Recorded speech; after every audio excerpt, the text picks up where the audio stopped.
मित्रों नमस्कार। पटना बिहार से मैं विवेक रंजन सोनभद्र अपने यूट्यूब चैनल विवेक सोनभद्र पर आपका स्वागत करता हूं। मित्रों, आज फिर से आपके काम की बात, बिहार के सुशासन की बात। नीतीश कुमार जी 2005 से लगभग बिहार के मुख्यमंत्री रहे हैं। बीच में जो जीतन राम मांझी जी मुख्यमंत्री थे, तो समझ लीजिए कि उन्हीं की पार्टी की सरकार थी, तो वही मुख्यमंत्री थे। और 11 साल से मोदी जी का देश में राज है, जो अच्छे दिन का वादा लेकर आए थे। तो सुशासन वालों की भी सरकार है यहाँ बिहार में, और अच्छे दिन वालों की भी सरकार है बिहार में। लेकिन बिहार में पेपर लीक, परीक्षा के प्रतियोगी परीक्षाओं के पेपर लीक में तो बिहार ने पूरे देश में डंका बजा दिया है। एक समय रंजीत डॉन ने डंका बजाया था, अभी संजीव मुखिया ने डंका बजा दिया है। रोज़ अखबार में सीबीआई और इकोनॉमिक ऑफेंस यूनिट द्वारा इनसे जो पूछताछ हुई है उसके कुछ न कुछ विवरण छपते रहते हैं, और जिससे पता चलता है कि बिहार के लगभग अधिकांश प्रतियोगी परीक्षाओं में इनकी दखल रहती थी। या तो पेपर लीक करा देते थे, क्वेश्चन प्रतियोगी परीक्षा से पहले जुगाड़ करके अपने अपने लोगों को देकर के पैसे कमा लेते थे, बेच लेते थे। इनका एक संगठित गिरोह था इस काम को करने के लिए। पुलिस भर्ती परीक्षा में इन्होंने ऐसा किया, नीट परीक्षा में इन्होंने ऐसा किया, शिक्षक भर्ती परीक्षा में इन्होंने ऐसा किया। शायद ही कोई परीक्षा रहा होगा जिसमें इन्होंने उस परीक्षा को निशाना नहीं बनाया होगा क्वेश्चन पेपर आउट कराकर। तो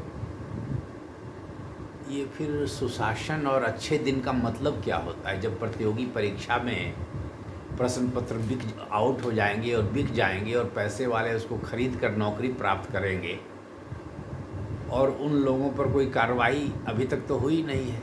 ये तो कई साल से ये खेल चल रहा है, और बहुत होगा तो संजीव मुखिया पर कार्रवाई होगी। पता नहीं अभी तक उसके बेटे पर कार्रवाई हुई कि नहीं हुई, डॉक्टर शिव कुमार को, क्योंकि वह भी तो वही काम करता है।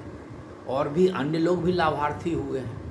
इसने बयान दिया था पहले कि हमने कई अधिकारियों के बेटों को डॉक्टर बनवा दिया। तो उन अधिकारियों के बेटों के डॉक्टर की डिग्री कहाँ छीनी गई? अभी तक तो कुछ सुना नहीं।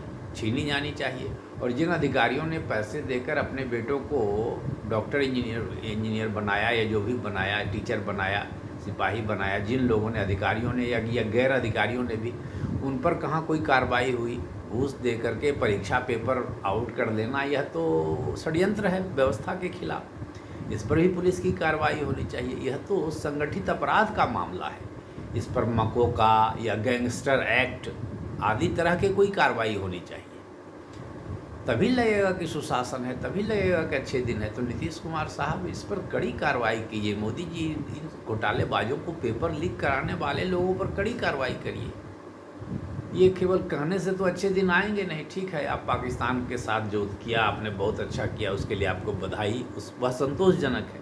लेकिन ये परीक्षा पत्र पेपर ऐसे ही लीक होते रहेंगे तो हमारे लिए इस देश और इस व्यवस्था का क्या मतलब रहेगा? एक आम आदमी के लिए, जो लड़का पढ़ता है और पढ़ कर के परीक्षा देने जाता है और उस क्वेश्चन पेपर खरीद नहीं सकता है, घोटाले करके, घूस दे करके, चोरी करा नहीं सकता, तो उसके लिए तो इस देश और इस व्यवस्था और इस संविधान का फिर क्या मतलब होगा? फिर क्या सुशासन और क्या अच्छे दिन? तो इसलिए अच्छे दिन दिखने चाहिए, सुशासन दिखने चाहिए, कानून का राज हो, जंगल का राज नहीं हो। तब तो फिर जो लालू जी के लिए आप लोग जंगल राज का नामांकन करते हैं, वह तो गलत है।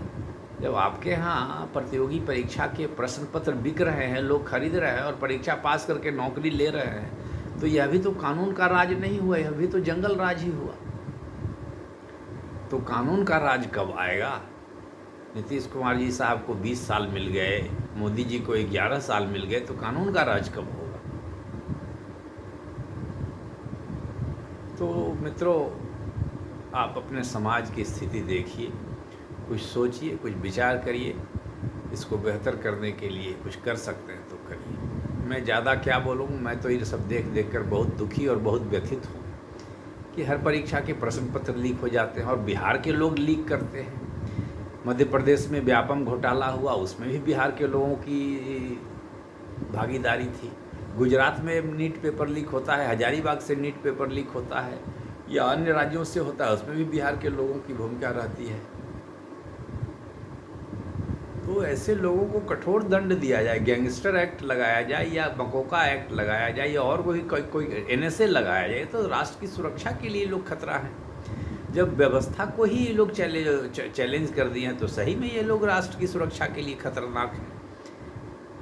ये किसी आतंकवादी से कम खतरनाक नहीं है ये लोग। जब हमारी परीक्षा व्यवस्था को ही इन्होंने चौपट कर दिया है तो फिर इससे बड़ा अपराध और क्या हो सकता है। वो इस पर NSA लगे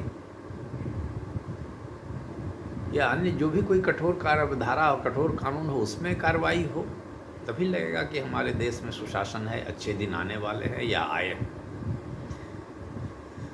धन्यवाद, नमस्कार।